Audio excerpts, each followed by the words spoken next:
In the sleepy village of St. Mary Mead, a jeweler lies dead, his skull shattered, a priceless sapphire stolen from his shop. 4 suspects, a lovesick assistant, a charming bachelor, a vengeful supplier, and a bitter rival. Each hides secrets as dark as the night. Enter Miss Jane Marple, whose gentle smile masks a razor-sharp mind, unraveling lies, clues, and hidden motives. A scratched tray, a gleaming hammer, an unforced lock. Who took the Star of Lahore, and who struck the fatal blow? In this tangled web of greed and envy, only one truth will shine. Chapter 1. The Shattered Display. The morning mist draped St. Mary Mead like a gossamer veil, softening the edges of its thatched cottages and winding lanes. In her modest parlor, Miss Jane Marple sat by the window, her knitting needles moving with the quiet rhythm of habit. A cup of Darjeeling steamed beside her, its aroma mingling with the faint scent of lavender from the garden. Outside, the village stirred slowly, but by 10 o'clock, a ripple of unease had begun to spread, carried on the tongues of early risers. By noon, it had swelled into a tide of whispers, and when her maid, Florence, burst through the door, cheeks flushed, Miss Marple knew something grave had occurred. "Miss Marple, it's dreadful," Florence gasped, clutching her apron. "Mr. Finch, the jeweler, found dead in his shop this morning. Skull bashed in, they say, and the place in a right mess." Miss Marple's needles paused, her mild blue eyes sharpening behind her spectacles. "Dear me," she murmured, setting her knitting aside. "Gideon Finch, you say? How very shocking. Tell me, Florence, what have you heard?" Florence, eager to unburden herself, recounted the morning's gossip. At dawn, the milkman had noticed the door to Finch's shop ajar, an oddity for a man known for his fastidious habits. Peering inside, he'd seen the jeweler sprawled across the counter, blood pooling beneath his head, and a display case smashed to splinters. The police were there now, led by Inspector Craddock, a capable young man who nonetheless lacked, in Miss Marple's view, a certain imagination for human nature's darker corners. Word was a rare gem, a sapphire of some renown, had vanished from the wreckage. Miss Marple sipped her tea, her mind already threading through the possibilities. Gideon Finch had arrived in St. Mary Mead 2 years prior, his shop a beacon of elegance amid the village's humbler trades. His manners were polished, his smile generous, yet Miss Marple had always sensed a guardedness in him, like a man who kept his true thoughts locked in a safe. She recalled a conversation at the Women's Institute, where Mrs. Bantry had remarked on Gideon's charm, but wondered at his past. London, it was said, had not been kind to him. "And suspects?" Miss Marple asked gently, as Florence hovered. "What do the village tongues say?" "Oh, plenty, miss," Florence said. "There's Clara Wren, his assistant, ever so quiet, but always at the shop late. Some say she was sweet on him. Then Mr. Blake, that rich gentleman who was in yesterday, arguing something fierce about a ring. And Mr. Holt, the gem supplier, folks say Gideon owed him money. Oh, and Mrs. Druce, who runs that little jewelry shop in Upper Lane. She's been sour as lemons since Gideon's trade outshone hers." Miss Marple nodded, her thoughts drifting to parallels from her own experience. Clara reminded her of a housemaid she'd known, whose shy demeanor hid a fierce loyalty and a fiercer temper when betrayed. Mr. Blake, with his wealth and charm, brought to mind a dashing officer who'd once caused a stir in St. Mary Mead, his smiles masking a ruthless streak. As for Holt, She thought of a tradesman who'd nursed a grudge over unpaid debts until it erupted in violence. And Mrs. Druce, well, Miss Marple had seen envy curdle into something far uglier in the heart of a spurned rival. "Very curious," Miss Marple said, rising. "I believe I shall take a stroll to the High Street. The air will do me good, and one never knows what one might observe." The High Street was aflutter with villagers, their whispers humming like bees. Miss Marple, in her sensible tweed coat and hat, moved unnoticed, her frail appearance a cloak for her keen observation. Finch's shop stood at the corner, its gold-lettered sign, G. Finch, Fine Jewels, now cordoned off by police tape. A constable stood guard, but Inspector Craddock, spotting Miss Marple, tipped his hat. "Miss Marple," he said, with a mix of respect and exasperation. "I suppose you've heard? A nasty business. We're still piecing it together, but it's murder, no doubt."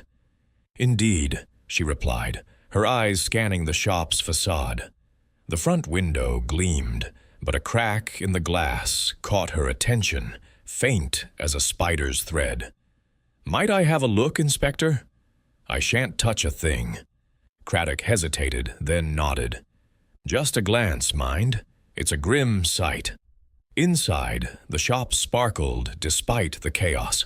Glass shards littered the floor, and the counter bore a dark stain where Gideon had fallen. Miss Marple's gaze lingered on the shattered display case, its velvet lining askew. A single tray, meant to hold the missing sapphire, lay empty, its edges glinting under the shop's chandelier. She noted the back door, slightly ajar, leading to an alley. No sign of forced entry, Craddock confirmed, which meant the killer had access, or was let in. As she stepped outside, Miss Marple saw Clara Wren hovering near the constable, her face pale as milk. Lawrence Blake stood across the street, watching with a cool detachment.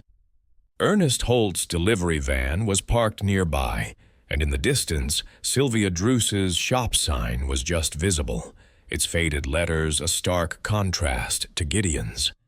Miss Marple's needles, tucked in her bag, seemed to click in her mind, weaving a pattern from the threads of motive and opportunity.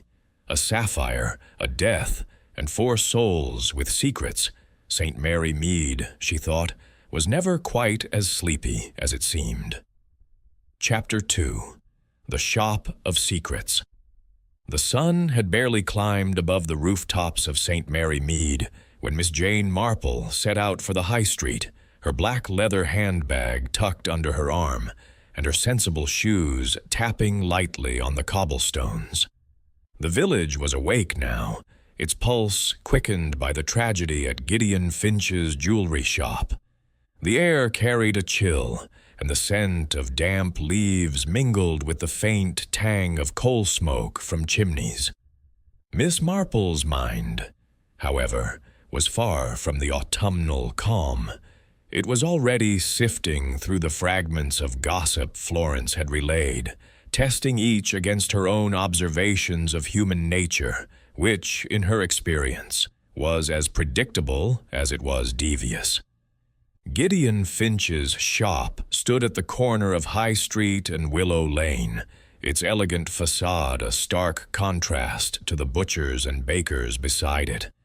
The gold-lettered sign gleamed, though the crack in the front window noted yesterday seemed to Miss Marple a small but telling detail, like a chip in a teacup that hinted at deeper flaws. A constable, young and ruddy-faced, stood guard outside, his posture stiff with the importance of his task. Miss Marple offered him a gentle smile, the sort that disarmed even the most dutiful, and he stepped aside as Inspector Craddock emerged from the shop's interior. "Good morning, Miss Marple," Craddock said, his tone a mix of warmth and wariness. He was a man of method, with a square jaw and eyes that missed little but understood less. or so Miss Marple thought. "I suppose you're here to have a look. I must warn you, it's not a pleasant scene." "Dear Inspector," she replied, her voice soft as a lullaby, "I've seen many unpleasant things in my time, and I find they often reveal more than the pleasant ones. If you'll permit me, I shan't disturb your work." Craddock sighed, knowing resistance was futile. "Very well, but mind where you step. The forensic lads are still at it." The shop's interior was a study in contrasts, opulence marred by violence. Glass cases lined the walls, their contents, rings, necklaces, and brooches, sparkling under the soft glow of a crystal chandelier. But the central display case, where the Star of Lahore had rested, was a ruin of splintered wood and shattered glass. The counter bore the grim stain of Gideon's blood, now drying to a rusty brown, and the air held a faint metallic tang. Miss Marple's eyes, sharp despite her years, took in every detail. The undisturbed trays of lesser gems, the velvet lining of the broken case slightly askew, and the back door, which Craddock had mentioned, showed no signs of forced entry. She stepped carefully around the debris, her gaze lingering on the counter. A small brass bell, used to summon Gideon from the back room, lay toppled, its clapper silent. Nearby, a ledger book sat open, its pages marked with neat columns of figures, sales, perhaps, or debts. Miss Marple noted a smudge on the edge of one page, as if a finger had brushed it in haste. She thought of a shop girl in St. Mary Mead, years ago, who'd left such a mark while hiding a pilfered coin. "Inspector," she said, turning to Craddock, who was conferring with a sergeant, "have you determined the time of death?" "Dr. Haydock places it between 6 and 8 last evening," Craddock replied, flipping open his notebook. "The milkman found him at 5 this morning, so the killer had a good window to slip away." "Indeed," Miss Marple murmured, her mind turning to the suspects Florence had named. Clara Wren, the assistant, had been in the shop until 6, by her own account. Lawrence Blake, the wealthy customer, admitted to a heated exchange with Gideon at 5. Ernest Holt, the supplier, had delivered gems at 4, and Sylvia Druce, the rival, was seen near the shop at dusk. Each had a thread to pull, and Miss Marple's fingers itched to unravel them. She moved toward the back door, which led to a narrow alley flanked by bins and ivy-covered walls. The lock was intact, its keyhole gleaming as if recently polished. "No scratches or pry marks," Craddock said, joining her. "Either the killer had a key or Gideon let them in." "Or both?" Miss Marple said softly, her thoughts drifting to a gardener she'd once known, who'd kept a spare key hidden under a stone to sneak into a shed for illicit naps. She peered into the alley, noting the muddy ground, churned by recent rain. A single footprint, broad and deep, caught her eye. Too large for Clara, perhaps, but fitting for a man like Holt or even Blake. She made a mental note to inquire about their boots. As she turned back, Clara Wren entered the shop, her face ashen beneath her neat brown curls. She wore a simple gray dress, its hem slightly frayed, and her hands twisted together as if seeking comfort. "Oh, Miss Marple," she said, her voice trembling. "I can't believe he's gone. I locked up last night, I swear, and everything was fine." Miss Marple regarded her with gentle scrutiny, noting the girl's reddened eyes and the way her fingers plucked at her sleeve. A nervous habit, like that of a school teacher Miss Marple had once known, who'd fidgeted thus when caught in a fib. "My dear," she said, "it must be a terrible shock. Tell me, what time did you leave?" 6 o'clock, Clara said quickly. I locked the back door and went home to my aunt's cottage. I didn't hear a thing after that." "And the front door?" Miss Marple asked, her tone mild. "Gideon always locked that himself," Clara said, her eyes darting to the counter. "He stayed late sometimes, working on his books." Miss Marple nodded, her mind cataloging the girl's words. Clara's cottage was a short walk away, easily reached by 6:30, yet her aunt, a notorious gossip, might confirm or contradict the timing. She thought of a young woman in St. Mary Mead who'd claimed to be home while slipping out to meet a lover. "And you saw no one lingering about?" she pressed.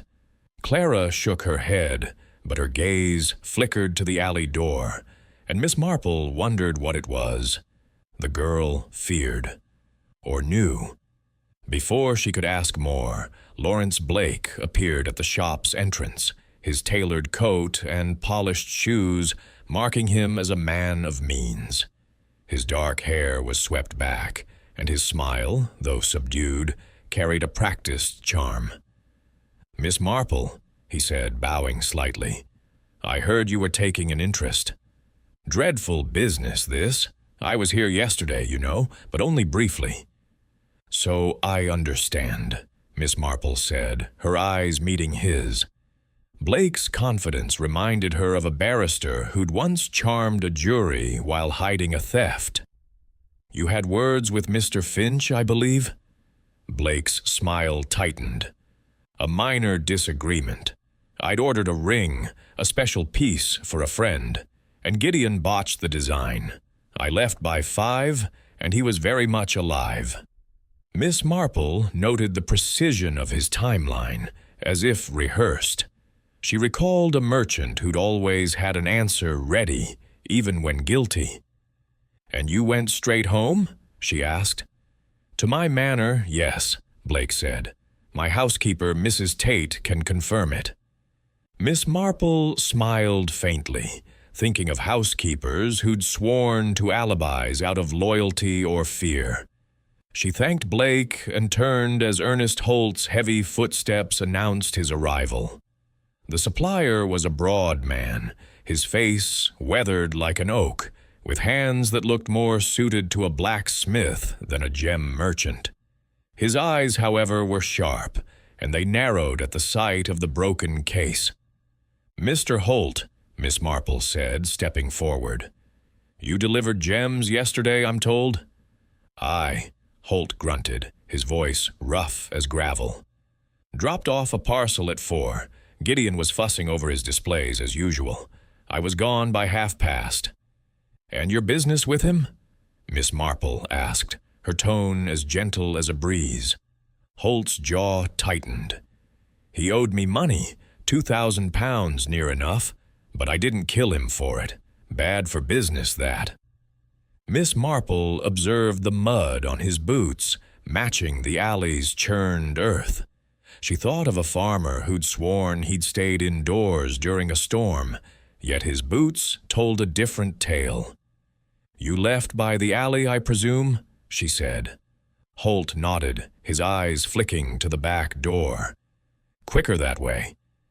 As he spoke, Miss Marple's attention shifted to a figure across the street, Sylvia Druce, standing outside her own shop, her arms crossed and her gaze fixed on Gideon's.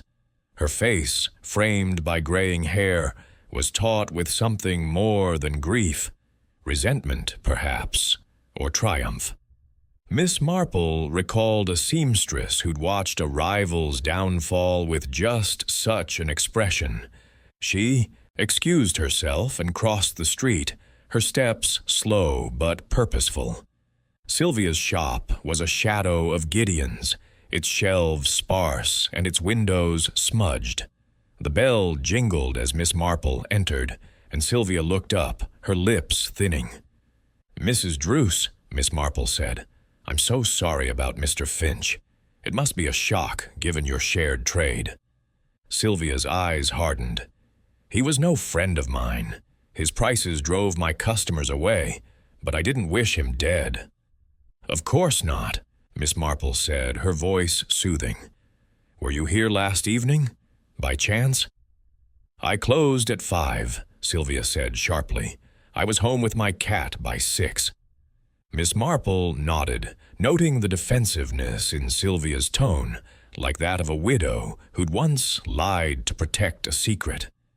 She glanced at the shop's counter, where a small jeweler's hammer lay, its handle worn but clean. "You trained under Mr. Finch, I believe?" she asked. "A lifetime ago," Sylvia said, her fingers brushing the hammer. "Before he betrayed me." Miss Marple's eyebrows rose slightly, but she said nothing, filing the word "betrayed" away. She thanked Sylvia and stepped back into the street, where the constable was shooing away curious villagers. The shop, the suspects, the missing sapphire, all formed a tapestry in her mind, its threads tangled but not untraceable. She thought of a vicar's wife who'd stolen a brooch to settle a debt, and a butler who'd killed for less than a gem. The Star of Lahore, she mused, was more than a jewel. It was a mirror reflecting the desires and desperations of those who coveted it. As she walked home, the village clock struck 11, and Miss Marple's thoughts turned to the back door, the footprint, and the smudged ledger. Someone had entered after hours, someone Gideon trusted, or someone with a key. Clara's nerves, Blake's charm, Holt's temper, Sylvia's bitterness. Each was a piece of the puzzle, and Miss Marple knew, with the certainty of long experience, that human nature would reveal the rest. Chapter 3. Clara's Confession. The afternoon sun filtered through the lace curtains of the vicarage, casting delicate patterns on the polished oak table where Miss Jane Marple sat, her knitting a soft counterpoint to the ticking of the mantel clock.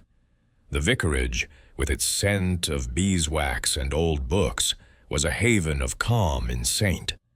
Mary Mead and the vicar's wife, Mrs. Clement, had insisted on hosting Miss Marple for tea.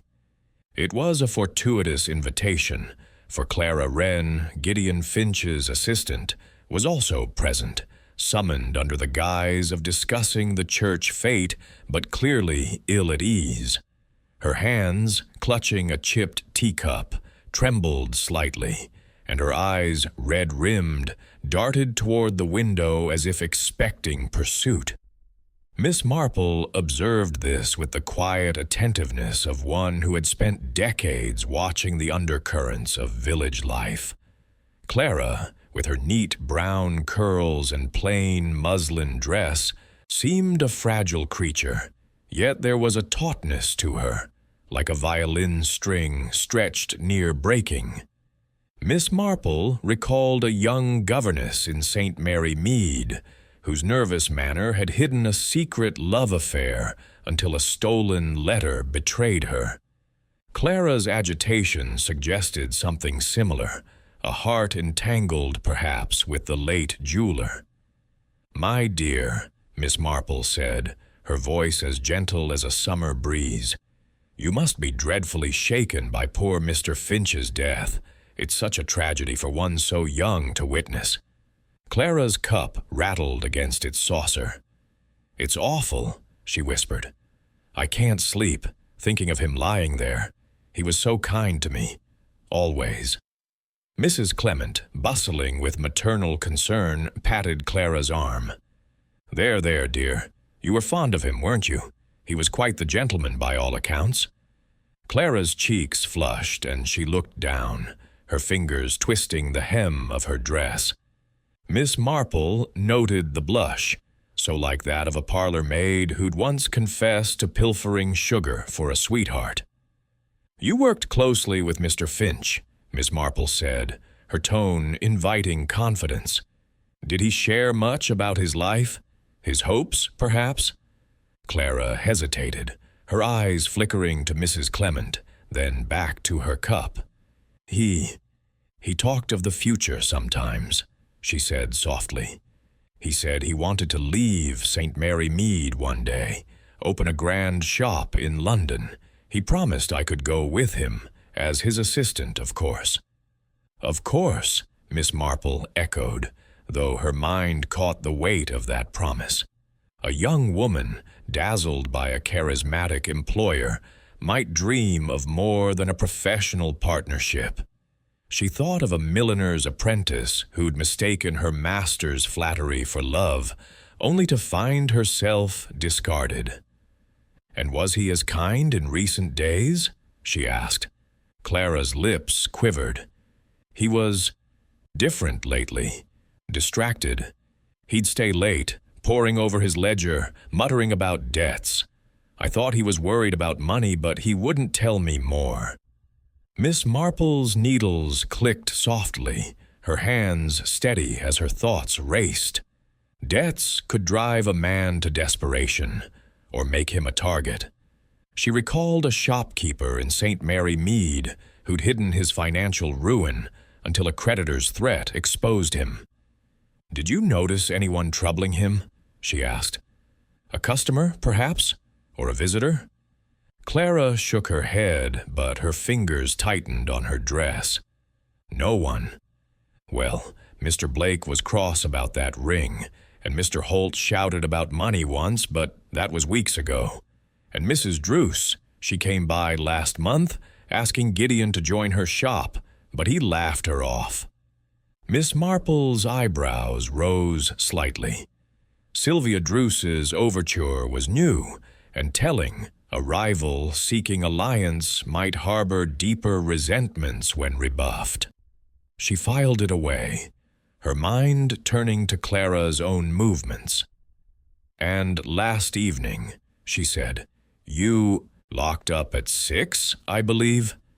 "Yes," Clara said quickly. Too quickly. "I left by the back door, locked it, and went to my aunt's. I didn't see Gideon after that." Miss Marple nodded, her eyes catching the way Clara's gaze slid to the floor. She thought of a seamstress who'd sworn she'd gone straight home, only for a neighbor to spot her elsewhere. "Your aunt must be a comfort," she said. "She's Mrs. Price, isn't she? Lives by the mill." Clara nodded, but her shoulders stiffened. "She was asleep when I got home. I didn't wake her." Mrs. Clement clucked sympathetically. "Poor dear, all alone with this shock. You must stay for supper, Clara." As Clara murmured her thanks, Miss Marple's mind turned to the back door, its unblemished lock a silent witness. Clara's key was one of few, and her claim of locking it raised questions. Had she truly left at 6, or had she lingered, perhaps to confront Gideon about his promises? Miss Marple recalled a dairymaid who'd hidden a rendezvous by claiming an early night, her alibi crumbling when a clock's chime betrayed her. The tea drew to a close, and Clara excused herself, citing a headache. Miss Marple watched her go, noting the girl's hurried steps down the vicarage path. She turned to Mrs. Clement, who was gathering the cups. "A sweet girl," Miss Marple said, "but terribly shaken. I wonder if she knows more than she says." Mrs. Clement frowned. "You think she's hiding something? She's always been so meek." "Meekness," Miss Marple said, her voice soft, "can hide a multitude of feelings. I remember a quiet girl in St. Mary Mead who stole a silver spoon to spite her mistress. The heart is a complex thing." She rose, thanking Mrs. Clement, and stepped into the fading light. The village was settling into its evening rhythm, but Miss Marple's thoughts were far from restful. Clara's confession, though partial, had revealed a thread of attachment to Gideon, one that might have frayed into jealousy or betrayal. The mention of debts and Sylvia's offer added new strands to the tapestry, and Miss Marple resolved to visit Mrs. Price, Clara's aunt, to test the girl's alibi. As she walked home, the church bells tolled, their mournful notes echoing across the green. Miss Marple's mind wove through the facts. A missing sapphire, a locked door, a young woman's trembling hands. Clara Wren, she thought, was not unlike the Star of Lahore itself, beautiful, fragile, and perhaps hiding a flaw that would crack under pressure.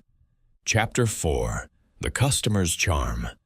The late afternoon light bathed St. Mary Mead in a golden glow, softening the edges of its stone walls and thatched roofs.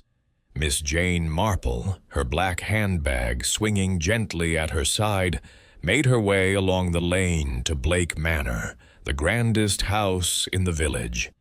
Its ivy-clad facade and manicured lawns spoke of wealth, and Lawrence Blake, its owner, had extended an invitation to Miss Marple for tea, a gesture she suspected was less about hospitality than a desire to shape the narrative surrounding Gideon Finch's murder. She adjusted her hat, her mind as sharp as the breeze that rustled the sycamores, ready to sift through Blake's polished exterior for the truth beneath. The manor's oak door opened to reveal a housekeeper, Mrs. Tate, a stout woman with a deferential nod and eyes that lingered a fraction too long on her employer's guest. She led Miss Marple through a hall adorned with oil paintings, hunting scenes, and dour ancestors, into a drawing room where Lawrence Blake stood by a marble fireplace, his posture as immaculate as his tailored suit. His dark hair gleamed, and his smile, though tempered by the occasion, carried the easy confidence of a man accustomed to admiration. "Miss Marple," he said, extending a hand, "how kind of you to come. This dreadful business with Finch has us all in a state. Tea?" Miss Marple settled into a plush armchair, her knitting tucked discreetly in her bag. "Most kind of you, Mr. Blake," she said, her voice mild. "It's a terrible shock indeed. You were one of the last to see Mr. Finch, I understand?" Blake's smile flickered, like a candle caught in a draught. He poured tea from a silver pot, his movements deliberate. "Yes, I was at his shop yesterday, around 5. A trivial matter, really. A ring I'd commissioned for a friend. Finch made a hash of it, and I told him so. But it was hardly worth killing over." Miss Marple sipped her tea, noting the pause before friend. She thought of a young squire in St. Mary Mead who'd used such vague terms to conceal an indiscreet liaison. "A ring can be a significant gift," she said. "Was it for someone special?" Blake's eyes met hers, steady but guarded. "A lady acquaintance," he said, "in London. She's fond of emeralds, and I wanted something unique. Finch promised much, but delivered a gaudy trinket. I left in a huff, I'll admit, but that was the end of it." "And you went straight home?" Miss Marple asked, her tone as gentle as a lullaby. "Indeed," Blake said, leaning back. "Mrs. Tate can confirm I was here by 5:30. We dined early, and I spent the evening with my accounts." Mrs. Tate, hovering by the door, nodded briskly. "Mr. Blake was in all evening, ma'am. I brought him his brandy at 8. Miss Marple smiled, her mind turning to a butler who'd sworn his master was home while he was elsewhere, bribed with a few pounds. "How fortunate to have such a diligent housekeeper," she said. "And you saw nothing unusual near the shop as you left?" "Nothing," Blake said, though his fingers tapped the armrest once, a small tell Miss Marple noted. The high street was quiet. I passed a few villagers, old Mrs. Price, perhaps, and that supplier, Holt, with his van. Miss Marple's eyebrows lifted slightly. Mrs. Price, Clara's aunt, placed near the shop at 5, and Holt, who'd claimed to leave at 4:30. She filed this away, recalling a postman who'd muddled his timings to cover a dalliance. "And the sapphire," she said, "the star of Lahore. Did you see it in the shop?" Blake's expression tightened, almost imperceptibly. "I noticed it in the case, yes, a striking gem, but not my concern. I was there for the ring." Miss Marple nodded, her thoughts drifting to a merchant who'd coveted a rival's prize but feigned indifference. Blake's manner, with its gleaming silver and Persian rugs, suggested a man who craved the finest things, perhaps including a sapphire to impress his lady acquaintance. She recalled a gentleman in St. Mary Mead who'd gifted stolen jewels to win favor, his charm a mask for greed. As they spoke, Mrs. Tate brought a tray of scones, her movements precise, but her eyes watchful. Miss Marple thanked her, noting the housekeeper's loyalty, which might extend to lying for her master. She thought of a maid who'd sworn to an alibi, only to falter under gentle questioning. "Your home is lovely, Mr. Blake," Miss Marple said, glancing at a glass cabinet filled with curios, a jade figurine, a gold watch, a crystal decanter. "You have an eye for beautiful things." Blake smiled, more at ease. "A small indulgence. I prefer to surround myself with quality, unlike Finch, who hoarded his treasures in that cluttered shop." Miss Marple's needles, though still in her bag, seemed to click in her mind, weaving Blake's words into the pattern. His disdain for Gideon hinted at rivalry, not just in taste, but in status. She recalled a landowner who'd despised a newcomer for outshining him, his envy simmering until it boiled over. "And Mrs. Druce's shop?" she asked. "Do you visit her too?" Blake's laugh was sharp. "Sylvia Druce? Her wares are second-rate. I wouldn't waste my time." The dismissal was too quick, Miss Marple thought, like a vicar who'd scorned a rival's sermon to hide his own doubts. She finished her tea and rose, thanking Blake for his hospitality. As Mrs. Tate showed her out, Miss Marple paused in the hall, her eyes catching a pair of polished boots by the door. Clean, unlike Holt's muddy ones, but perhaps too clean for a man who'd walked the high street's damp cobbles. Outside, the evening air was crisp, and the village lights began to twinkle. Miss Marple walked slowly, her mind turning over Blake's story. His alibi rested on Mrs. Tate, whose loyalty seemed unshakable, yet her quick confirmation felt rehearsed. His mention of Mrs. Price and Holt near the shop added new threads, ones she'd tug at when speaking to them.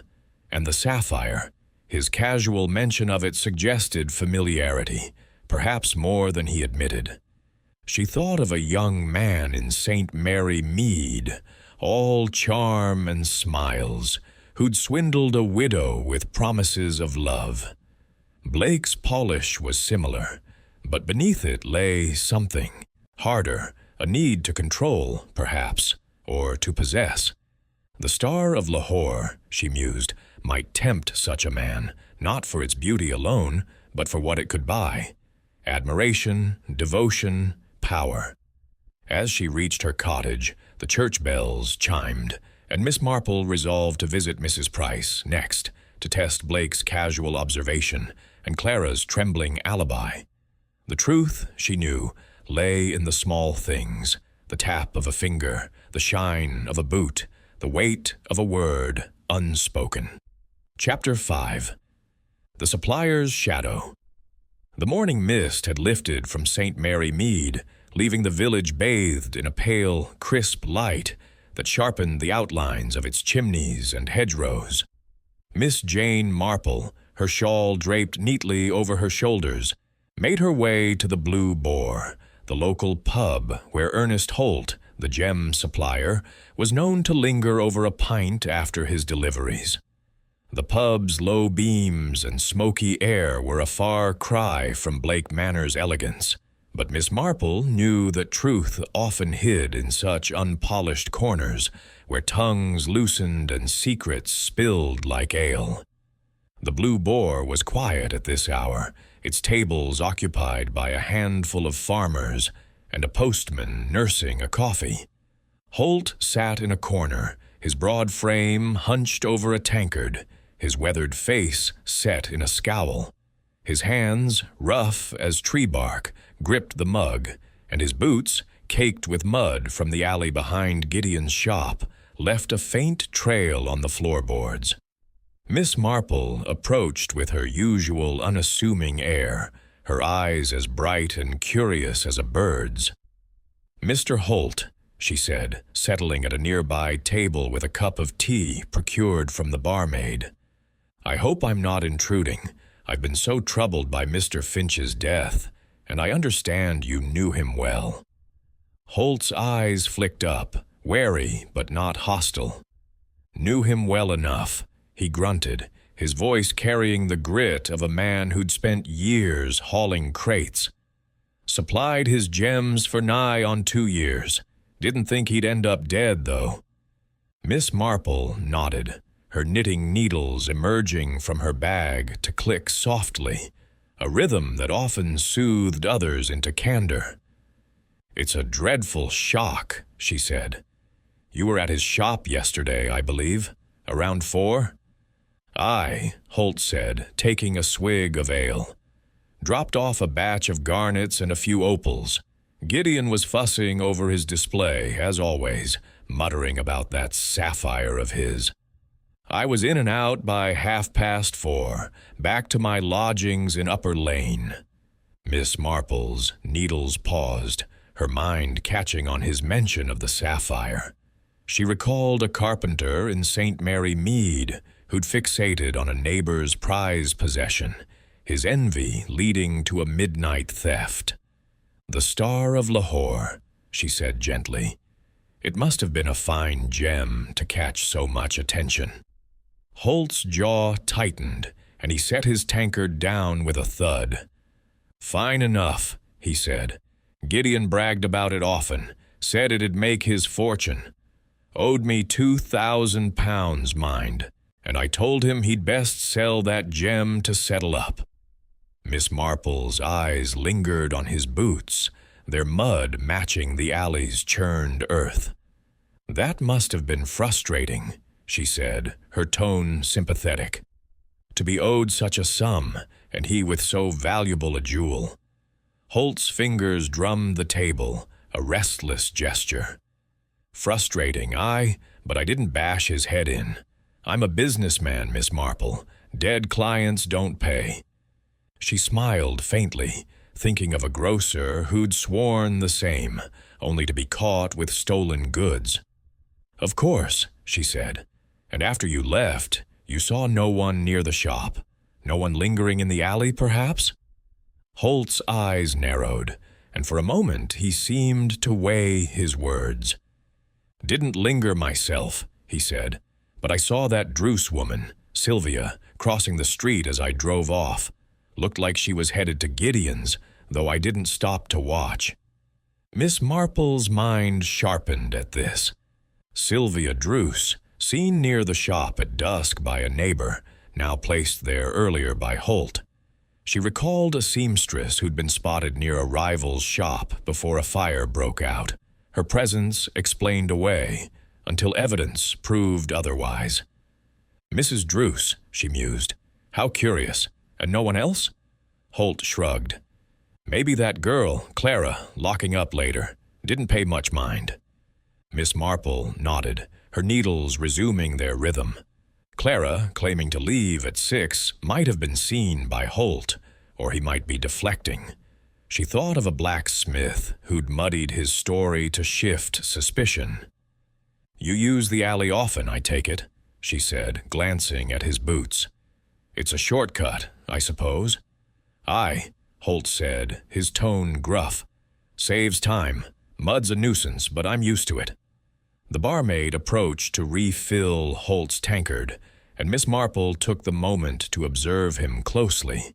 His hands, scarred from years of labor, could wield a heavy tool with ease, and his temper, hinted at by the pub's regulars, suggested a man not averse to settling disputes with force. She recalled a laborer in St. Mary Mead who'd struck a man over a smaller debt, his regret coming too late. As Holt drank, Miss Marple's gaze drifted to a small leather pouch on the table, half open, revealing a glint of polished stones. Gems, perhaps, from his trade. "You handle such beautiful things," she said. "Did Mr. Finch ever show you the Star of Lahore up close?" Holt's hand paused on the pouch, closing it swiftly. "Once," he said. "He let me hold it, months back. Blue as a winter sky, cut like a star. Worth a fortune, but he wouldn't part with it." Miss Marple's smile was serene, but her mind raced. Holt's familiarity with the sapphire, coupled with Gideon's debt, painted a motive as vivid as the gem itself. She thought of a trader who'd coveted a rival's wares, his greed leading to a midnight raid. "A pity it's gone," she said. "It might have settled many debts." Holt's eyes darkened, but he said nothing, draining his tankard instead. Miss Marple thanked him and rose, her small figure unassuming against the pub's rough-hewn backdrop. As she stepped into the street, the noon bell tolled, and she reflected on Holt's story. His boots, his temper, his sighting of Sylvia. These were threads in the tapestry, but his claim of leaving by 4:30 felt brittle, like a twig ready to snap under scrutiny. She resolved to speak with Mrs. Price, Clara's aunt, to test the timelines of both Clara and Holt, and to revisit Sylvia Druce, whose presence near the shop was now doubly confirmed. The Star of Lahore, she mused, was a beacon drawing greed and desperation, and Holt's shadow, cast by his muddy boots and unpaid debts, loomed larger than he knew. As she walked home, her knitting needles tucked away, Miss Marple felt the pattern tightening, each stitch revealing a little more of the truth. Chapter 6. The Rival's Envy. The late morning air in St. Mary Mead carried the scent of freshly baked bread from the bakery, mingling with the faint dampness of last night's rain. Miss Jane Marple, her steps measured but purposeful, approached Upper Lane, where Sylvia Druce's modest jewelry shop stood in the shadow of Gideon Finch's grander establishment. The contrast was stark. Sylvia's windows were smudged, her sign faded, and the display within held a sparse collection of brooches and chains that seemed to apologize for their existence. Miss Marple's keen eyes, however, saw more than the shop's humble facade. She saw a woman whose pride had been wounded, and she knew from long experience that such wounds could fester into dangerous acts. Inside, the bell above the door gave a feeble jingle, and Sylvia Druce looked up from her counter, where she was polishing a silver locket with a cloth that had seen better days. Her face, lined with the strain of middle age and failing fortunes, tightened at the sight of Miss Marple. Her gray hair was pulled into a severe bun, and her eyes, though sharp, held a flicker of unease, like a fox sensing a trap. "Good morning, Mrs. Druce," Miss Marple said, her voice as soft as the lace shawl draped over her shoulders. "I hope I'm not disturbing you. I've been so troubled by Mr. Finch's death, and I thought as his fellow jeweler you might share my concern." Sylvia's lips thinned, and she set the locket down with a deliberate clink. "It's a shock, of course," she said, her tone clipped. "But Gideon Finch was no friend to me. His shop took half my custom with his fancy displays and London airs." Miss Marple settled onto a rickety stool offered by Sylvia, her knitting bag resting on her lap. "How difficult that must have been," she said, her tone brimming with sympathy. "Competition can be so trying. I understand you once worked with Mr. Finch?" Sylvia's fingers paused on the cloth, and her eyes narrowed. "Years ago, in London," she said. "I was his apprentice, back when he had a shop in Hatton Garden. Taught me the trade, then cast me aside when he moved here. Said Street Mary Mead wasn't big enough for two jewelers." Miss Marple's needles emerged, clicking softly as she began a row. The sound seemed to ease the tension in the air, as it often did, and she recalled a dressmaker in St. Mary Mead who'd nursed a similar grudge against a rival, her bitterness spilling into sabotage. "That must have stung," she said. "Did you ever hope to mend things with him? Perhaps join forces?" Sylvia's laugh was brittle, like glass on the verge of cracking. "I tried once. Last month I went to his shop, offered to combine our businesses. He laughed in my face, said my stock was shabby and my skills outdated. I left and never went back." Miss Marple noted the flush creeping up Sylvia's neck, a sign of anger or guilt. She thought of a baker who'd sworn never to visit a rival's shop, only to be caught stealing recipes. "And yesterday," she said, her voice gentle, "were you near his shop at all? It's such a small village, one often passes by without thinking." Sylvia's hand tightened on the cloth. "I was here, closing up at 5, then home. I've no reason to skulk about his place."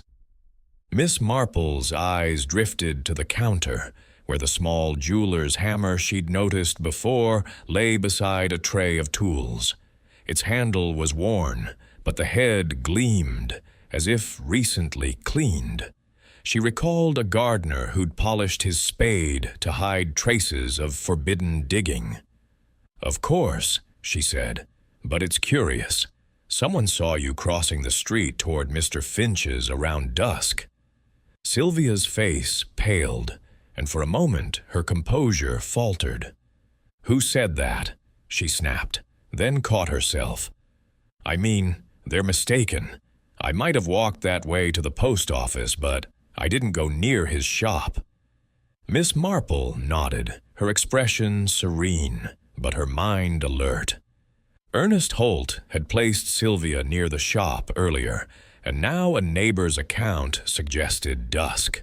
The discrepancy was a thread to tug, like a loose stitch in a shawl. She thought of a spinster who'd lied about her whereabouts to conceal a petty theft, her story unraveling under gentle pressure. "Your shop is charming," Miss Marple said, glancing at the sparse display. "Though I imagine it's hard to compete with a gem like the Star of Lahore. Did you ever see it?" Sylvia's eyes flickered, and she busied herself with the locket. "Once, when Gideon showed it off to a customer. A gaudy thing, if you ask me. He thought it made him king of the village, but it was just a stone." Miss Marple's needles clicked, weaving her thoughts into a pattern. Sylvia's dismissal of the sapphire felt forced, like a vicar's wife who'd scorned a rival's new hat to mask her envy. The Star of Lahore, worth a fortune, could revive a failing shop or settle a score. She recalled a shopkeeper who'd coveted a competitor's prize, her resentment simmering until it boiled over into vandalism. "And Mr. Finch's other visitors?" Miss Marple asked. "Did you notice anyone at his shop lately? Mr. Blake, perhaps, or Mr. Holt?" Sylvia's lips pursed. Blake was always there, throwing money around. Holt, too, delivering his gems and grumbling about payments. And that girl, Clara, mooning over Gideon like a lovesick puppy. Miss Marple's eyebrows rose at the venom in Sylvia's tone toward Clara. It reminded her of a governess who'd despised a younger rival for stealing her master's attention. "Clara seems devoted," she said. "Did you ever speak with her?" "Not much," Sylvia said, her voice curt. "She's too timid for my taste.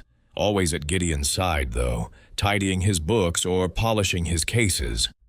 Miss Marple nodded, her mind turning to Clara's key and Sylvia's past with Gideon. A former apprentice might know the shop's layout, perhaps even its locks. She thought of a maid who'd kept a key to her former employer's house, using it to slip in unnoticed. "You must have learned much from Mr. Finch," she said. "His shop's locks, for instance, were they the same as yours?" Sylvia's hand froze, and her eyes met Miss Marple's, sharp with suspicion. "Similar enough," she said slowly. "Standard for jewelers. Why do you ask?" "Oh, just an old woman's curiosity," Miss Marple said, her smile disarming. "Locks are such small things, but they matter so much, don't they?" Sylvia said nothing, but her fingers resumed polishing the locket with unnecessary vigor. Miss Marple thanked her and rose, her small figure casting a shadow that seemed larger in the dim shop. As she stepped into Upper Lane, the noon sun broke through the clouds, and she reflected on Sylvia's words. The woman's bitterness was palpable, her denial of visiting Gideon's shop at odds with two accounts: the hammer, the locks, the sapphire's allure. These were strands in a web, and Sylvia Druce, with her wounded pride, sat at its center. Miss Marple resolved to speak with Mrs. Price, to clarify the timelines of Clara and Holt, and to revisit the shop, where the unblemished lock and shattered case held secrets yet to be pried loose. The Star of Lahore, she mused, was not just a gem, but a catalyst, drawing out envy and ambition in equal measure. As she walked toward her cottage, her knitting needles silent but her mind alive, she felt the pattern tightening, each thread leading closer to the truth. Chapter 7. The Village Whispers. The early afternoon in St. Mary Mead was alive with the hum of village life, cartwheels creaking, children laughing by the green, and the distant clang of the blacksmith's hammer. Miss Jane Marple, her straw hat tilted against the sun's glare, made her way to the post office, a hub of gossip as reliable as the church clock. Her steps were unhurried, her appearance that of a harmless spinster, but her mind was a needle threading through the fabric of the village, stitching together the whispers that clung to Gideon Finch's murder like burrs to a hem. The post office, a cramped room smelling of ink and sealing wax, was presided over by Miss Hartnell, a woman whose sharp nose and sharper tongue made her the village's unofficial chronicler. She stood behind the counter, sorting letters with the precision of a general marshalling troops, her eyes glinting as Miss Marple entered. "Good day, Miss Hartnell," Miss Marple said, her voice as soft as the breeze that stirred the post office's faded curtains. "I've come for my stamps, but I confess I'm troubled by this dreadful business with Mr. Finch. Have you heard much?" Miss Hartnell's face lit with the fervor of one handed a stage. "Oh, Miss Marple, it's the talk of St. Mary Mead. Murder, right on our high street. I said to Mrs. Bantry only yesterday, it's what comes of strangers bringing their troubles here." Miss Marple nodded, settling onto a wooden bench, her knitting bag at her side. "Strangers do unsettle things," she said, "but I wonder what the village says about those closest to Mr. Finch. His assistant, Clara, for instance?" Miss Hartnell leaned forward, her voice dropping to a conspiratorial hush. "Clara Wren? A mousy thing, but not so innocent, mark my words. Mrs. Price, her aunt, you know, told me Clara was in tears by the shop's alley 2 days before the murder. Crying her eyes out she was, though she wouldn't say why." Miss Marple's needles appeared, clicking gently as she absorbed this. Tears in the alley suggested more than workplace loyalty, perhaps a lover's quarrel or a broken promise. She recalled a housemaid who'd wept behind a barn, her heart broken by a faithless suitor. "How distressing for Clara," she said. "And her aunt saw this?" "Not just saw," Miss Hartnell said, her eyes gleaming. "Mrs. Price said Clara came home late that night, all afluster, claiming she'd been at the shop. But I reckon she was meeting someone. Gideon, likely, though he's not the sort to settle down." Miss Marple's mind turned to Clara's trembling hands at the vicarage, her claim of locking up at 6. A late night and tears could point to a deeper entanglement. "And Mr. Blake?" she asked, her tone casual. "He was at the shop yesterday, I hear." "Oh, Mr. Blake," Miss Hartnell's nose wrinkled. "That man's too charming by half. The butcher told me he overheard Blake boasting at the Blue Boar about a special gift for a lady friend. Something to make her swoon, he said. I'll bet it was that sapphire, though he'd never admit it."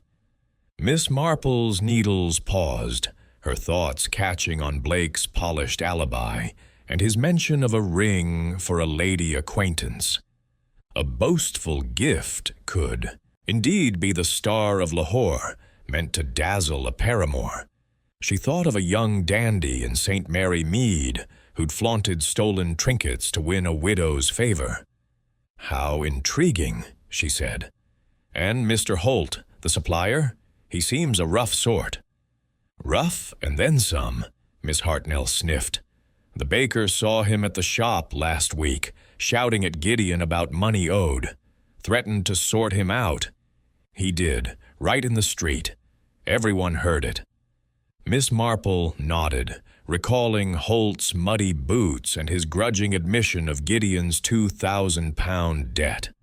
A public threat suggested a temper unchecked, like that of a farmer who'd once brandished a pitchfork over a smaller slight. "And Mrs. Druce?" she prompted, her voice mild. "Sylvia Druce," Miss Hartnell said, lowering her voice further, "was seen by the seamstress, Miss Weatherby, lingering near Gideon's shop after dark last week. Not yesterday, mind, but close enough. Miss Weatherby said Sylvia looked furtive, like she was up to no good." Miss Marple's eyes sharpened behind her spectacles. Sylvia's denial of visiting Gideon's shop was now contradicted by multiple sightings. Holt's at dusk, a neighbor's, and now this earlier instance. She thought of a shopkeeper's wife who'd skulked near a rival's store before a theft, her guilt betrayed by her own unease. "How curious," she said. "One does wonder what drew her there." Miss Hartnell straightened, pleased to have an audience. "Envy, that's what. Sylvia's shop's been failing since Gideon came. My cousin bought a brooch from her last month, and it tarnished in a week. Shoddy work, if you ask me." Miss Marple smiled faintly, her mind weaving these threads into the growing tapestry. Clara's tears, Blake's boast, Holt's threat, Sylvia's lurking, each was a stitch, vivid and distinct. She thanked Miss Hartnell, purchased her stamps, and stepped into the street, where the village bustled with its usual rhythm. Yet beneath the surface, she sensed the undercurrents of suspicion and fear, stirred by Gideon's death and the missing sapphire. As she walked toward Mrs. Price's cottage to verify Clara's movements, Miss Marple reflected on the whispers. The village, like a living thing, saw and heard more than any one person could, its collective memory a patchwork of half-truths and sharp insights. She thought of a widow who'd pieced together a theft from snippets of gossip, each fragment meaningless alone, but damning when combined. The star of Lahore, she mused, was the thread that bound these stories. Clara's devotion, Blake's ambition, Holt's greed, Sylvia's envy. One of them had snapped under its weight, and the village's whispers, like her knitting, would help her find the flaw in the pattern. Chapter 8. The Key to the Crime. The late afternoon sun cast long shadows across St. Mary Mead, gilding the rooftops and lending a deceptive calm to the village still reeling from Gideon Finch's murder. Miss Jane Marple sat in her cottage parlor, her knitting needles moving with their familiar rhythm, though her mind was far from the scarf taking shape in her hands. The village whispers, gathered at the post office, had added vivid threads to the tapestry of the case, but it was Inspector Craddock's visit, announced by a firm knock at her door, that promised to tighten the weave. Craddock, his face etched with the fatigue of a man wrestling with a stubborn puzzle, accepted her offer of tea with a grateful nod. He settled into a chintz-covered chair, his notebook open on his knee. "Miss Marple," he said, his tone a blend of respect and exasperation. "You've a knack for seeing things we miss. I've a new piece of evidence, and I'd value your thoughts." Miss Marple's eyes brightened behind her spectacles, though her voice remained soft. "I'm flattered, Inspector. Do tell me. What have you found?" Craddock leaned forward, his voice low. "The back door to Finch's shop. It's certain now there was no forced entry. The lock's clean, not a scratch. Either the killer had a key, or Gideon let them in. We found Gideon's key in his pocket, still on its chain. Clara Wren says she locked up at 6 with her own key, which she showed us. That leaves us wondering who else might have had access." Miss Marple's needles paused, her mind seizing on the lock's pristine state. She recalled a burglary in St. Mary Mead, where a spare key, kept by a former tenant, had allowed a thief to slip in unnoticed. "A key is such a small thing," she said, "but it opens so many possibilities. Clara's key, you say? Has it been examined?" Craddock nodded. "It fits the lock, and she swears she used it to secure the door before going to her aunt's. But we're checking for duplicates. Finch was meticulous, kept a tight ship. He wouldn't have left spares lying about." Miss Marple's thoughts turned to Sylvia Druce, who'd trained under Gideon, and admitted their shops used similar locks. She thought of a cook who'd kept a key to her old employer's pantry, using it to pilfer preserves long after leaving. "Mrs. Druce," she said, "once worked with Mr. Finch. Might she have kept a key from those days?" Craddock's brow furrowed. "It's possible. She's denied being at the shop yesterday, but we've 2 accounts, Holt and a neighbor, placing her nearby. I'm loath to search her place without more, though." Miss Marple nodded, her mind weaving through the suspects. Lawrence Blake, with his wealth, could have bribed a locksmith for a copy, as a merchant in St. Mary Mead once had to access a rival's stores. Ernest Holt, familiar with the shop's layout from deliveries, might have found a way to procure a key, perhaps during a heated exchange over debts. She recalled a delivery man who'd borrowed a key to settle a score. "And Mr. Blake," she said, "or Mr. Holt, you asked about their movements after 5? "Blake claims he was home by 5:30, backed by his housekeeper," Craddock said. "Holt says he left at 4:30, drove to his lodgings. Neither admits to having a key, but Holt's boots match the mud in the alley, and Blake's too smooth for my liking." Miss Marple's needles resumed their click, her thoughts turning to the alley's footprint and the ledger's smudge. A key meant trust or treachery, and each suspect had a motive to breach Gideon's sanctum. She thought of a vicar's wife who'd lent a key to a friend, only to find her silver gone. "The shop's layout," she said. "Is it complex?" Could someone unfamiliar slip in unnoticed? Not likely, Craddock said. It's a small space, front counter, display cases, a back room for repairs. The alley door's hidden from the street, but you'd need to know it's there. Holt used it regularly, and Clara, of course. Blake was a frequent customer, so he'd know the place. Sylvia Druce, with her history, likely does too. Miss Marple's mind sharpened, picturing the shop's narrow confines, the chandelier's glow, the shattered case. The killer had moved with purpose, taking only the Star of Lahore and leaving lesser gems behind. She recalled a thief who'd ignored silver to steal a single diamond, driven by obsession. "And the weapon?" she asked. "Any sign of it?" Craddock sighed. "Nothing yet. Dr. Haydock says it was something heavy, likely metal, a hammer or mallet given the wound. We're searching the shop and alley, but the killer may have taken it." Miss Marple's thoughts flickered to Sylvia's jeweler's hammer, its head gleaming as if freshly cleaned. She thought of a gardener who'd scrubbed his tools to hide traces of mischief. "A jeweler's tool would fit," she said softly. "Mrs. Druce has such tools, and Mr. Finch's workroom must have had them." Craddock jotted a note. "We'll look into it. The sapphire's the puzzle, though. It's not turned up at any pawnbroker's, and a gem like that doesn't vanish easily."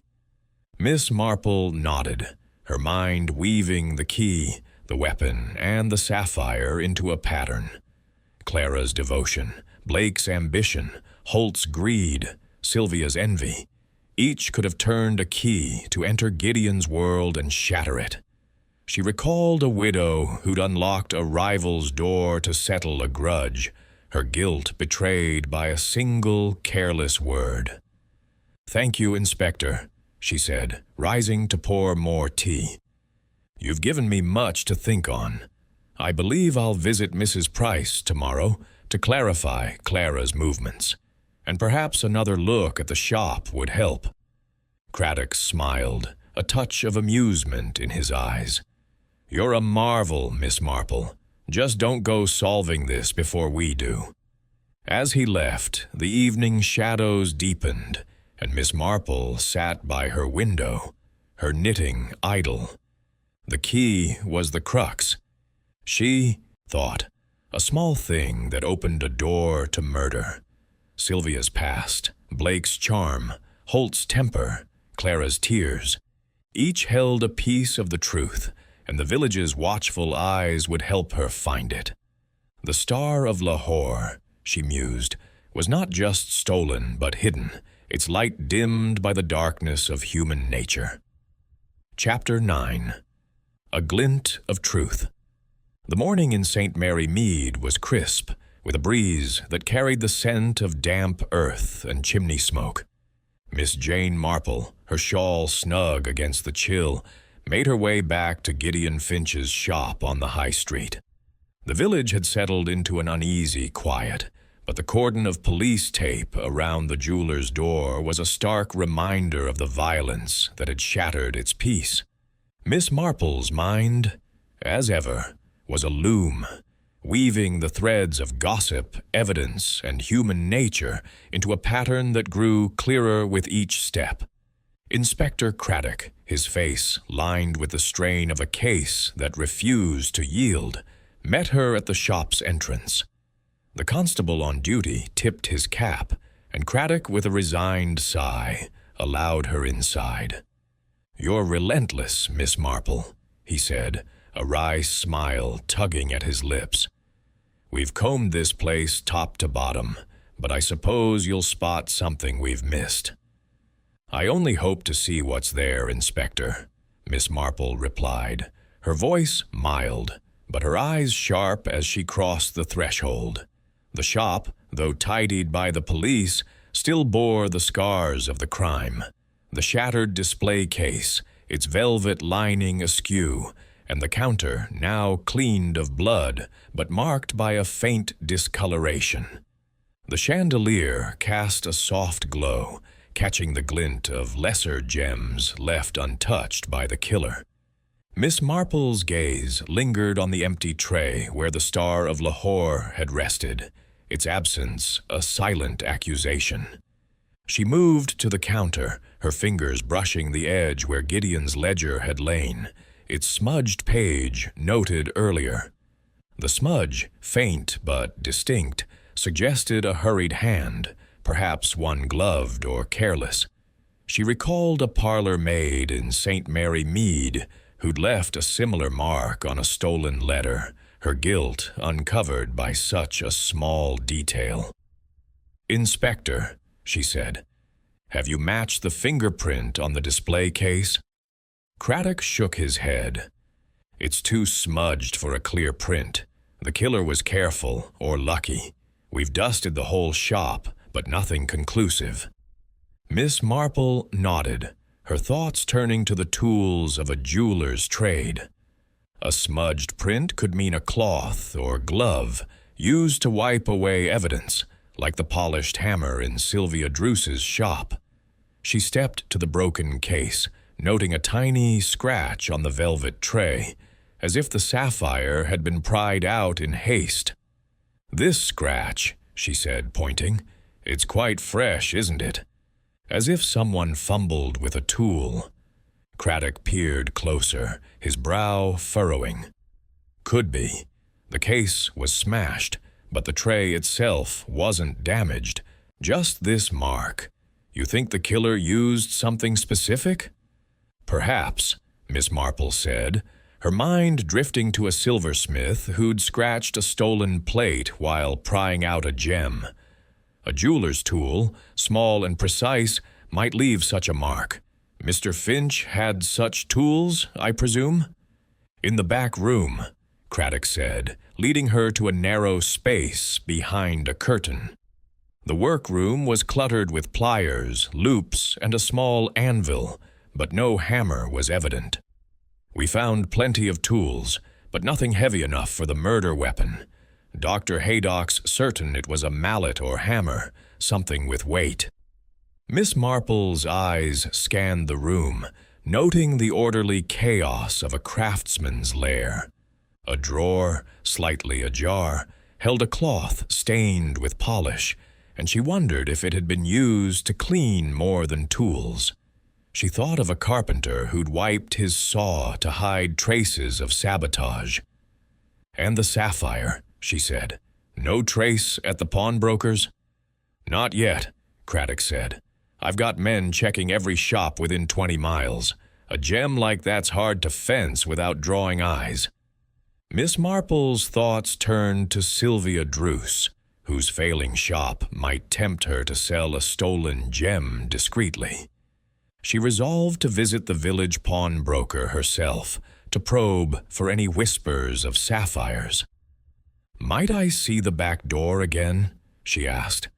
Craddock led her to the alley door, its lock gleaming under the workroom's light. "Still no signs of tampering," he said. "Clara's key fits, and Gideon's was on him. We're checking for duplicates, but it's a slow business." Miss Marple nodded, her mind circling the suspects. Clara's key, Sylvia's past with Gideon, Blake's wealth, Holt's familiarity with the alley. Each could have opened that door. She recalled a seamstress who'd used a borrowed key to steal from a rival, her crime undone by a neighbor's vigilance. "The alley," she said. "It's quite hidden from the street, isn't it?" "Near enough," Craddock said. "You'd have to know it's there to use it. Holt did, from deliveries. Clara, too. Blake might have noticed it, being a regular. And Sylvia, well, she knew the shop from her apprentice days." Miss Marple stepped into the alley, the mud now dried, but still bearing the imprint of Holt's boots. She pictured Sylvia's furtive figure, seen by Holt and a neighbor, or Blake's polished stride, or Clara's nervous retreat. The killer had moved with purpose, she thought, taking only the sapphire and leaving chaos behind. She recalled a thief in St. Mary Mead, who'd targeted one treasure, ignoring lesser spoils in his haste. Leaving the shop, Miss Marple made her way to the pawnbroker's, a dingy shop tucked behind the butcher's. Mr. Gibbs, the pawnbroker, was a wiry man with a squint, his counter cluttered with watches and trinkets. "Miss Marple," he said, surprised. "Not often I see you here. Come to pawn. That shawl?" She smiled, her eyes twinkling. "Not today, Mr. Gibbs. I'm curious about gems, sapphires to be precise. Have any come your way recently?" Gibbs shook his head, his squint sharpening. "Nothing like that star of Lahore, if that's what you mean. I'd know it in a heartbeat, blue as a kingfisher, cut like a star. But Mrs. Druce was in last week, asking what a sapphire might fetch. Didn't say she had one, mind, just curious." Miss Marple's needles, tucked in her bag, seemed to click in her mind. Sylvia's inquiry, so close to the murder, was a thread too vivid to ignore. She thought of a widow who'd asked about selling a stolen brooch, her questions betraying her intent. "How interesting," she said. "And no one else inquired?" "Not a soul," Gibbs said, "though Mr. Blake's man came by once asking about gold settings, said his master was planning a gift." Miss Marple thanked him and stepped into the street, the village clock striking noon. Sylvia's interest in valuations, Blake's talk of gifts, the unblemished lock, the scratched tray. These were stitches in a pattern, each pointing to motive and opportunity. She recalled a shopkeeper who'd planned a theft by asking innocent questions, his guilt uncovered by a single slip. The Star of Lahore, she mused, was hidden not far away, its thief bound by greed, love, or vengeance. As she walked toward Mrs. Price's cottage to test Clara's alibi, Miss Marple felt the truth glinting, like a gem caught in the light, waiting to be plucked from its hiding place. Chapter 10. The Rival's Slip. The village of St. Mary Mead sparkled under a rare burst of autumn sun, its thatched roofs and tidy gardens glowing as if to defy the shadow cast by Gideon Finch's murder. Miss Jane Marple, her straw hat shielding her eyes, made her way to the church fete, an annual affair held on the green where villagers gathered to swap gossip over stalls of jam and knitted mittens.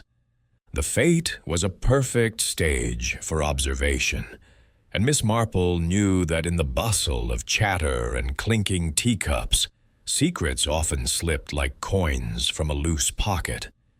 She had arranged to meet Sylvia Druce there, under the pretense of admiring her contribution to the handicraft stall, but her true aim was to test the threads of suspicion that had tightened around the rival jeweler.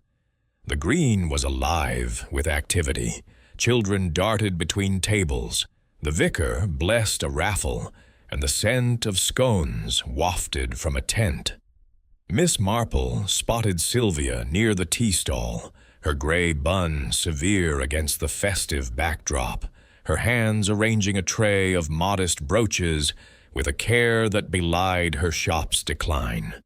Sylvia's face, etched with the strain of a failing trade, softened slightly as Miss Marple approached, though her eyes held a wary glint, like a cat watching a stranger.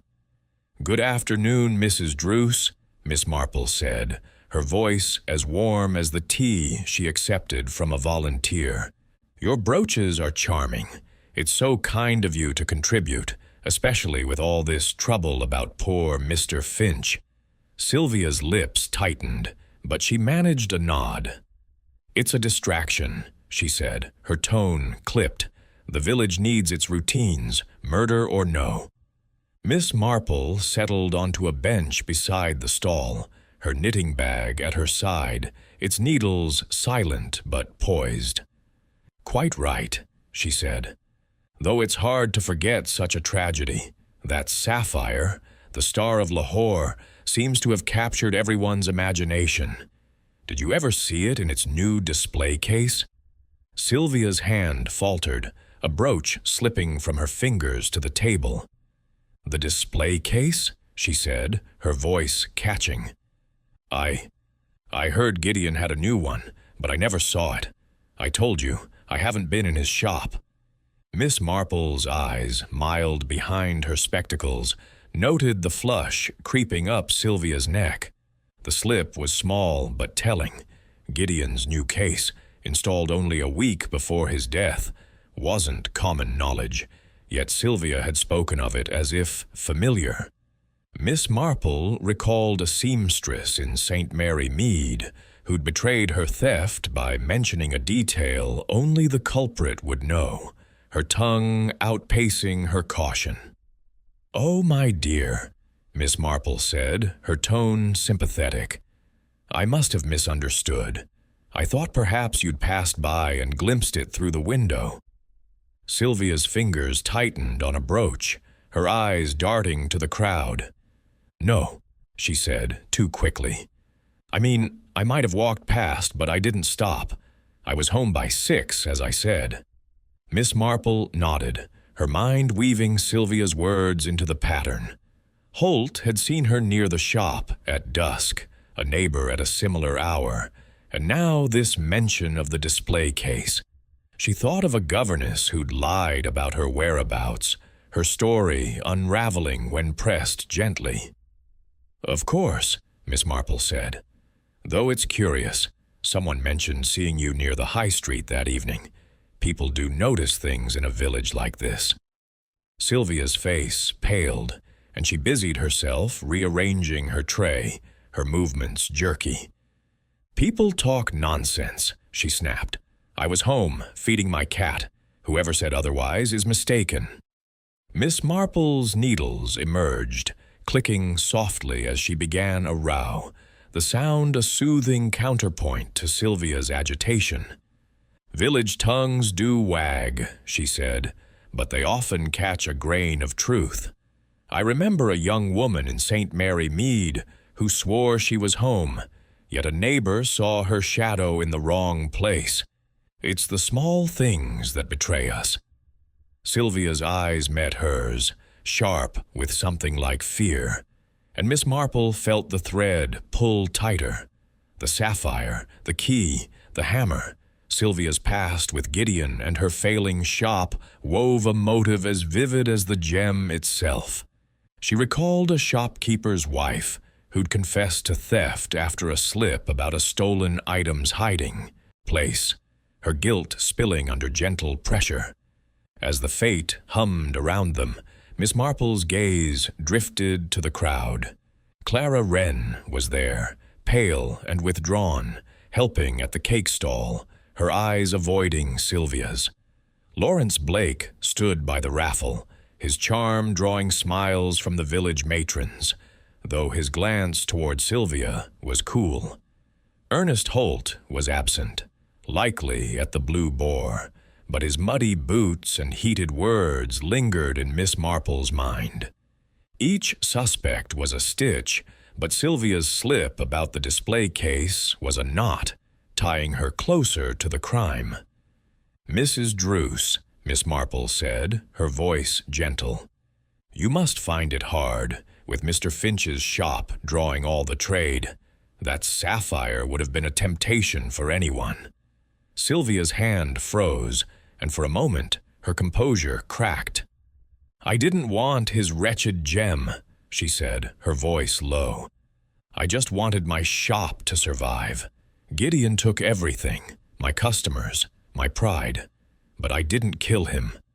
Miss Marple nodded, her needles clicking steadily. The denial was fierce, but the crack in Sylvia's voice hinted at more. Guilt, perhaps, or fear of discovery. She thought of a widow who'd protested her innocence while clutching a stolen locket, her words betraying her heart. "Of course," Miss Marple said. "It's just that small things, like a key or a tool, can tell such a story." Sylvia's eyes widened, but she said nothing, turning to a customer with forced brightness. Miss Marple rose, thanking her for the chat, and moved through the fete, her mind alive with the slip. Sylvia's knowledge of the display case, her presence near the shop, her inquiry at the pawnbroker's, these were threads that pointed to opportunity and intent. The key, unblemished, and the hammer, polished, loomed large, and Miss Marple resolved to urge Craddock to search Sylvia's shop, where a tool or gem might lie hidden. As she left the green, the church bells tolled, their notes mingling with the laughter of the fete. The Star of Lahore, she mused, was not just a prize, but a mirror, reflecting the desperation of those who coveted it. Sylvia Druce, with her wounded pride and slip of the tongue, had stepped closer to the center of the web, and Miss Marple, her needles tucked away, felt the truth glinting ever nearer. Chapter 11. The Net Tightens. The evening light in St. Mary Mead had softened to a gentle amber, casting long shadows across the cobblestones, as Miss Jane Marple sat in her cottage, her knitting needles idle for once. The church fete had yielded a crucial thread in Sylvia Druce's slip about Gideon Finch's display case, a detail that tightened the web of suspicion around the rival jeweler. Yet the pattern was not complete, and Miss Marple knew that truth, like a delicate stitch, required careful handling to avoid unraveling. When Inspector Craddock arrived, his hat in hand, and his face etched with the weight of a case grown thorny, she sensed the moment had come to draw the net closer. "Miss Marple," Craddock said, settling into her parlor's chintz armchair, "you've got a way of making things clear. Sylvia Druce, she's been cagey, and your talk at the fete's got me thinking. That business about the display case, it's odd she'd know it." Miss Marple poured tea, her movements as precise as her thoughts. "Odd indeed, Inspector," she said, her voice soft but her eyes keen. Mrs. Druce denied visiting Mr. Finch's shop, yet she spoke of a case installed only days before his death. In my experience, such slips come from seeing more than one claims. Craddock nodded, flipping open his notebook. "We've got Holt and a neighbor placing her near the shop at dusk, and now this. I'm inclined to search her shop, but we need something solid for a warrant. Have you anything else?" Miss Marple's mind turned to the pawnbroker's revelation, Sylvia's inquiry about sapphires, and the gleaming hammer on her counter. She recalled a shopkeeper in St. Mary Mead who'd hidden stolen goods in a locked drawer, her guilt betrayed by a nervous glance. "There's the matter of her tools," she said. "A jeweler's hammer, small but heavy, could match Dr. Haydock's description of the murder weapon, and her inquiry at Mr. Gibbs's about a sapphire's value. Well, that's suggestive, isn't it?" Craddock's pen paused. "Gibbs told you that? I'll have a word with him.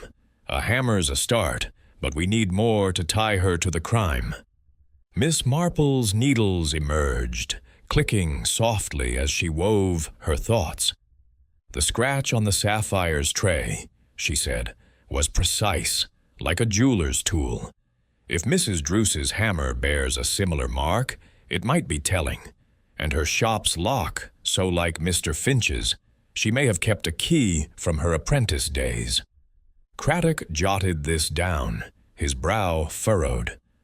"I'll push for a warrant, but what about the others? Clara's key, Blake's alibi, Holt's boots, they're all in the mix." Miss Marple nodded, her mind sifting through the suspects. Clara's tears and late nights hinted at a lover's motive, but her alibi with Mrs. Price needed testing. Blake's charm and talk of gifts suggested ambition, yet his housekeeper's word held firm. Holt's temper and muddy boots pointed to greed, but his timeline seemed steady. Sylvia, however, stood out, her envy, her slip, her tools.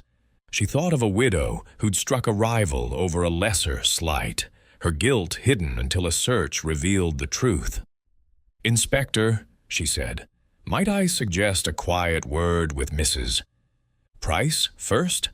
Clara's movements are unclear, and her aunt may confirm or contradict her. Then a search of Mrs. Druce's shop could settle matters.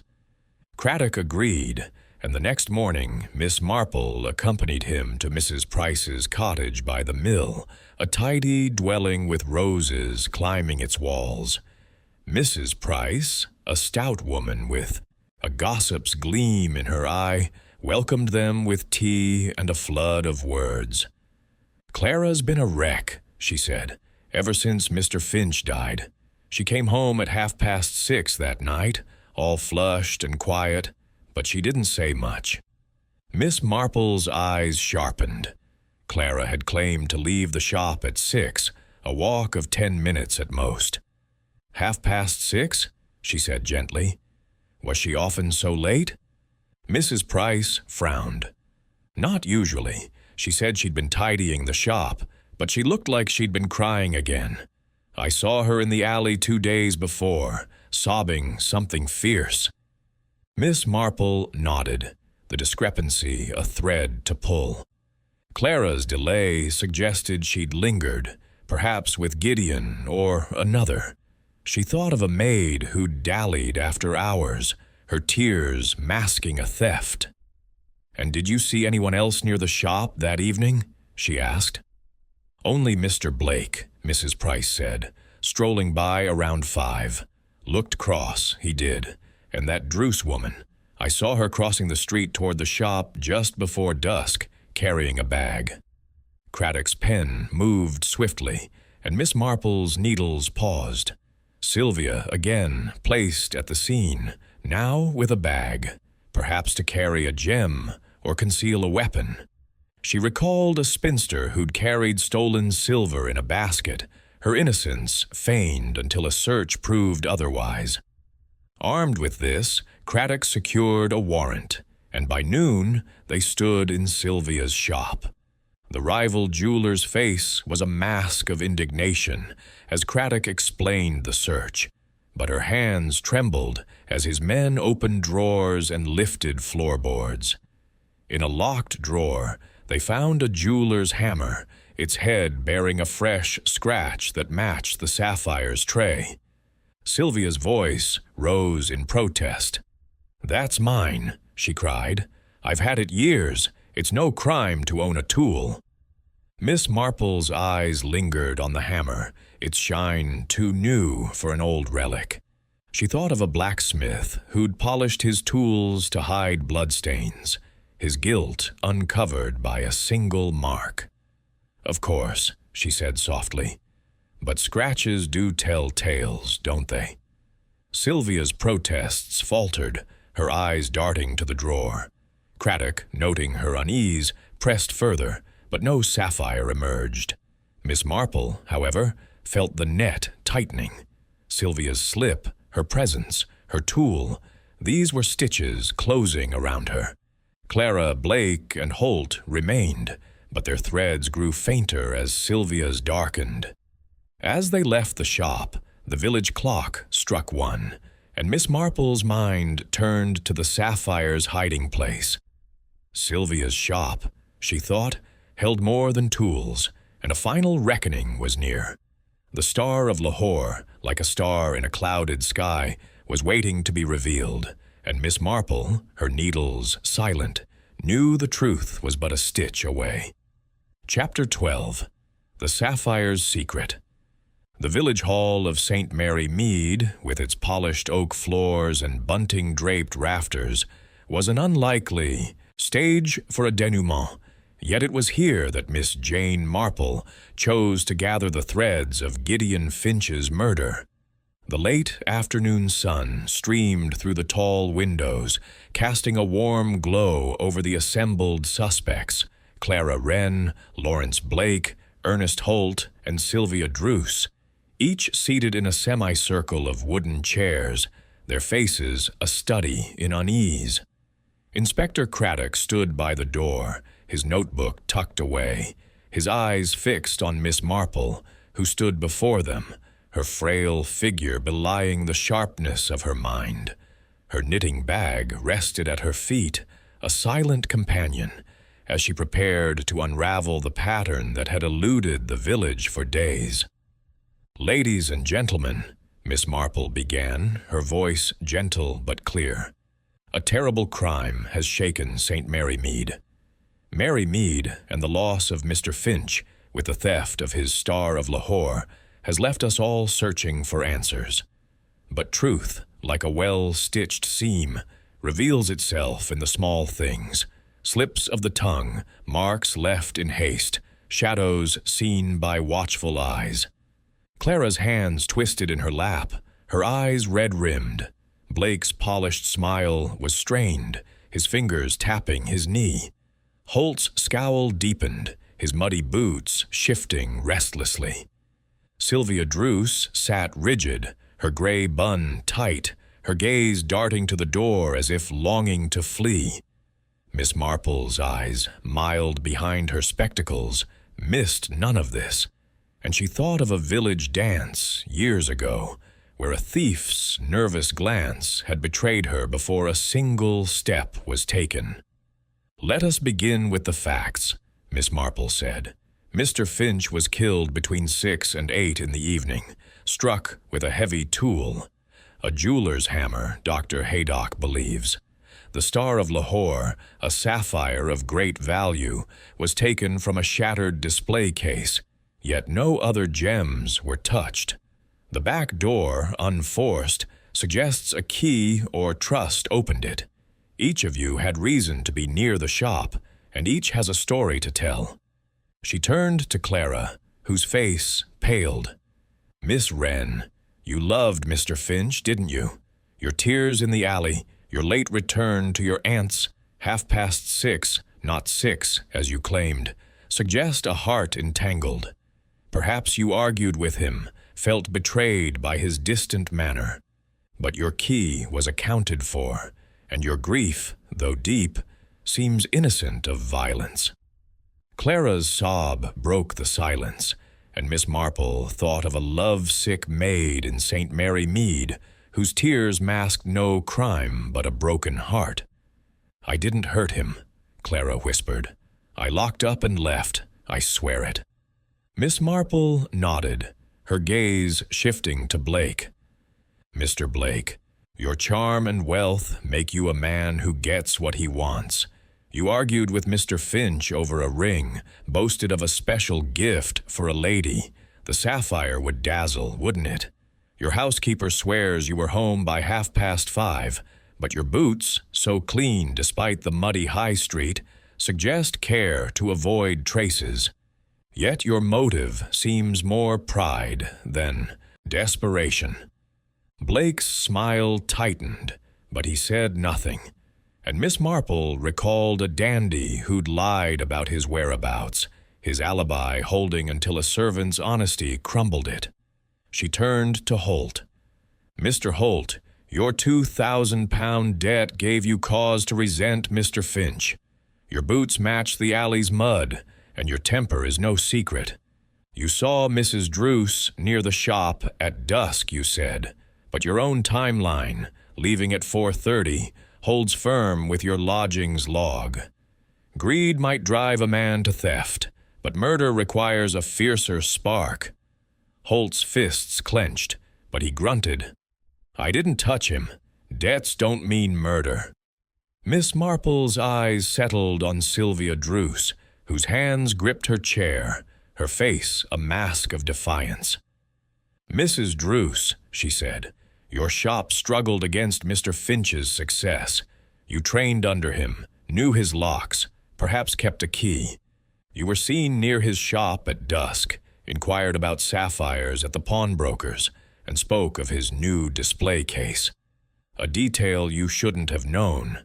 The hammer in your drawer, scratched like the sapphire's tray, tells a story." Sylvia's voice rose, sharp with panic. "I told you, that hammer's mine. I wasn't there." Miss Marple's tone remained gentle, but her words were a needle, piercing the fabric of Sylvia's defense. "You meant to steal the sapphire, didn't you? To save your shop, to reclaim your pride. You used your old key to enter after hours, knowing Gideon stayed late. But he caught you, didn't he? In a moment of panic, you struck him with your hammer, then took the gem and fled." Sylvia's composure shattered, her hands trembling as she stood. "No, I didn't mean to kill him. I only wanted the sapphire. He grabbed me, shouted I'd ruin him. I hit him, just once, and he fell. I didn't know he'd die." The room stilled, Clara's gasp the only sound. Craddock stepped forward, his face grim but unsurprised. "Mrs. Druce," he said, "where's the sapphire?" Sylvia's shoulders slumped, her voice barely a whisper. "Under the floorboards, in my shop. I couldn't sell it, not yet." Craddock nodded to his constable, who left to retrieve the gem. Miss Marple's eyes softened, though her mind recalled a shopkeeper's wife in St. Mary Mead, whose theft had led to a death she hadn't intended, her confession spilling under the weight of truth. "Envy is a heavy burden," Miss Marple said. "It blinds us to what we might lose." As Sylvia was led away, the suspects dispersed, Clara weeping, Blake silent, Holt muttering. Miss Marple gathered her knitting bag and stepped into the evening, the village hall's warmth fading into the cool air. The Star of Lahore, soon recovered from Sylvia's floorboards, had cast its light on a woman's desperation, its brilliance a spark for murder. As she walked home, the church bells tolled, and Miss Marple, her needles quiet, felt the pattern complete, the truth stitched tight by the small things, a slip, a scratch, a shadow in the dark,